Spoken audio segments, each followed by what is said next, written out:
करने का प्रावधान। अगर कोई चूक गंभीर प्रकृति की हो, जैसे दस्तावेज का जाली होना, गवाह या पक्षकारों की संदेहास्पद पहचान, वैधानिक प्रक्रिया में स्पष्ट उल्लंघन। नोटरी पब्लिक के लिए निर्देश जो मैंने आपको जजमेंट में पढ़ के बता दिए, उन्हीं की व्याख्या इसमें मेरे द्वारा की गई है आगे। और इसी प्रकार से अध्याय 6 में है गलत स्टाम्प शुल्क के कारण हलफनामे की अस्वीकृति, प्रभाव और परिणाम। ये इस अध्याय 6 में विस्तार से समझाया गया है।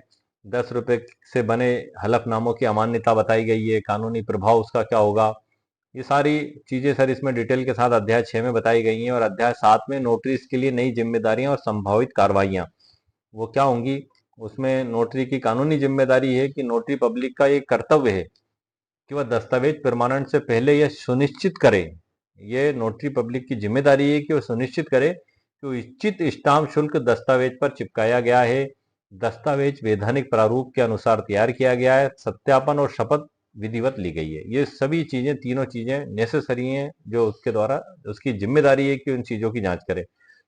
नोटरी अधिनियम 1952 के अंतर्गत नोटरी से अपेक्षा की जाती है कि विधिक प्रक्रिया का पूरी निष्ठा से पालन करेंगे। भले ही नोटरी अधिकारी को जांच अधिकारी नहीं बनाया गया है, भारतीय स्टाम्प अधिनियम 1899 की धारा 31, 32, 33, 34, 35 के तहत, लेकिन जांच अधिकारी कलेक्टर महोदय साहब को बताया गया है। लेकिन नोटरी अधिकारी की जिम्मेदारी है कि वो इस बात को तो देख लें कि ऐसा ना हो कि वो 50 रुपए के स्टाम्प की बजाय सादे हरे कागज पर एक व्यक्ति आ गया कि इसकी आप नोटरी कर दें हलफनामा लेकर, जबकि वो कोई विशेष वर्ग का भी नहीं है और उसको ना ही छूट दी गई है, तब ऐसी दशा में नोटरी नहीं की जाएगी।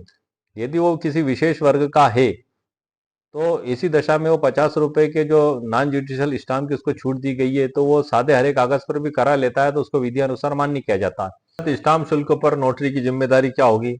यदि नोटरी गलत स्टाम्प शुल्क बने हलफनामे या दस्तावेजों का प्रमाणीकरण करता है, विशेषकर तो यह नोटरी द्वारा कर्तव्य की लापरवाही मानी जाएगी। नंबर दूसरा, ऐसा कृत्य अनुशासनहीनता के दायरे में आएगा और इसके लिए उनके विरुद्ध कानूनी कार्रवाई हो सकती है। ये इसके दूसरे पैरा में बताया गया है।